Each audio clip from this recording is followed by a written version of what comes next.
तो पिछली बार हमने देखा था कि मयूरी अपनी ट्रू बैंक से परनीडा को हरा देता है। खैर, इसके बाद हम देखते हैं शुनसुई वाले ग्रुप को जो महल की तरफ बढ़ रहा होता है। तभी अचानक वो राइफलमैन क्विंसी लिल बारो अपनी राइफल से शुनसुई पर शूट कर देता है, जिससे उसमें छेद हो जाता है। शुनसुई की ये हालत देखकर उसके साथी काफी चौंक जाते हैं और वहीं शूट करने के बाद वो क्विंसी कहता है, चाहे कोई ग्रुप कितना ही अच्छा काम क्यों ना कर रहा हो, वो एक बेवकूफ की गलती से बिखर जाएगा। मैंने ऐसे कई ग्रुप्स देखे हैं, लेकिन मैंने सोचा नहीं था कि तुम सब शिनिगामी भी वैसे निकलोगे। इतना कहने के बाद वो क्विंसी वहां मौजूद बाकी शिनिगामियों को एम करता है, लेकिन तभी हम देखते हैं कि शुनसुई अचानक से उसके पीछे पहुंचकर उस पर अटैक करता है, जिससे वो क्विंसी एंड पॉइंट पर सेंस करके अपना बचाव कर लेता है और इस चक्कर में उसका हथियार टूट जाता है।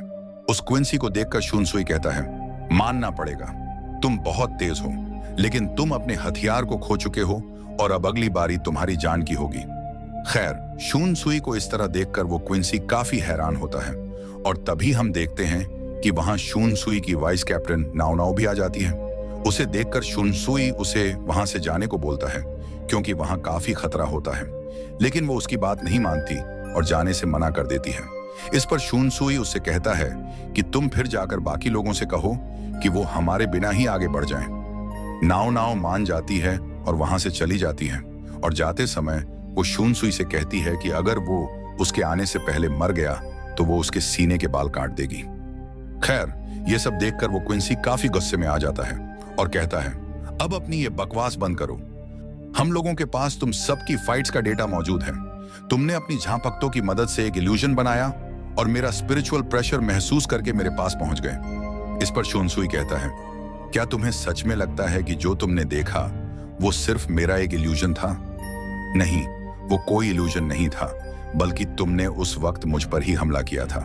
क्विंसी कहता है, इसका क्या मतलब? तो शुनसुई उसे बताता है, लड़ाई के बीच में हम लोग अपनी आंखों से ज्यादा अपने स्पिरिचुअल प्रेशर से चीजों को देखते और महसूस करते हैं। उस वक्त मैंने अपने स्पिरिचुअल प्रेशर को इतना स्ट्रॉन्ग कर दिया था कि मेरे वहां से जाने के बाद भी मेरी मौजूदगी वहां महसूस हो रही थी और तुमने उसी पर गोली चला दी। यह सुनकर वो क्विंसी कहता है, यह सब बकवास है, मैं ऐसी गलती कभी नहीं कर सकता। लेकिन तभी शुनसुई कहता है, तुम गलती कर चुके हो। तुम्हें क्या लगता है मैं कौन हूं? मैं हूं शुनसुई क्योराकू, गोटी 13 का हेड कैप्टन। इसके बाद वो क्विंसी पर हमला करने के लिए बार बार गायब होकर उसके पास पहुंच जाता है, लेकिन तभी वो क्विंसी उसे पकड़ लेता है और उस पर गोली चला देता है। लेकिन हम देखते हैं कि वो चीज सिर्फ उसका स्पिरिचुअल प्रेशर था और असली शुनसुई इतनी देर में उस क्विंसी का हथियार तोड़ चुका होता है। शुनसुई को देखकर वो क्विंसी जल्दी से पीछे हट जाता है और अपने हथियार को वापस रिपेयर कर लेता है, लेकिन तभी शुनसुई उसके पीछे पहुंचकर उस पर हमला करने की कोशिश करता है, जिसे वो क्विंसी डॉज करके आगे बढ़ जाता है।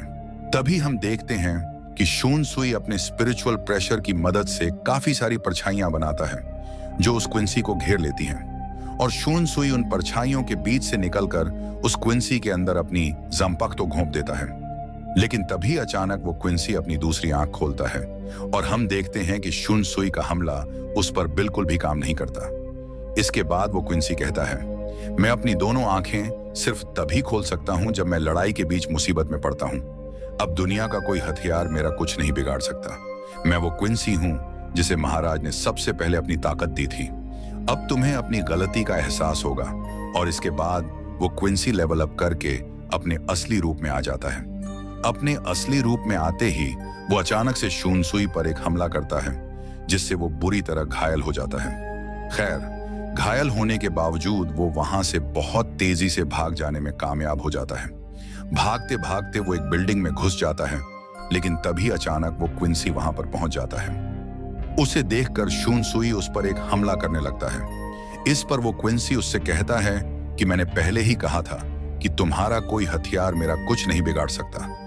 जवाब में शुनसुई कहता है कि मैं जानता हूं, लेकिन मेरे कीड़ों से तुम नहीं बच पाओगे। इसके बाद वो उस पर अपने कीड़ों से हमला करता है, लेकिन इस अटैक से भी उस क्विंसी को एक छोटी सी खरोंच भी नहीं आती और शुनसुई जल्दी से वहां से भाग जाता है। इसके बाद वो एक जगह रुककर अपना बांकाई एक्टिवेट करता है, जिससे लगभग हर जगह का रंग बदल जाता है। इतनी देर में वो क्विंसी भी वहां पहुंच जाता है और शुनसुई पर एक जोरदार अटैक करता है। लेकिन तभी हम देखते हैं कि उसका किया हुआ अटैक शुनसुई की जगह खुद उसे ही लग जाता है। इस पर शुनसुई कहता है कि ये मेरे बांकाई की ताकत है। इसके कुल 3 हिस्से हैं। पहले हिस्से में मेरे दुश्मन का किया हुआ हमला खुद उसी पर हो जाता है। दूसरे में दुश्मन एक लाइलाज बीमारी का शिकार हो जाता है। तभी हम देखते हैं कि उस क्विंसी का पूरा शरीर बुरी तरह जख्मी हो जाता है। इसके बाद वो उसे तीसरा हिस्सा बताता है जिसमें दुश्मन गहरे समंदर में फंसकर मर जाता है। तभी हम देखते हैं कि वो पूरी जगह एक समंदर में बदल जाती है और शुनसुई की बंकाई अपने असली रूप में आ जाती है, जो एक ओहाना नाम की औरत होती है। उसके आते ही शुनसुई के पास से एक अजीब सा सफेद रंग का धागा निकलता है, जिसकी मदद से वो उस क्विंसी को काट देता है और उस क्विंसी की मौत हो जाती है। और ये एपिसोड यहीं खत्म हो जाता है।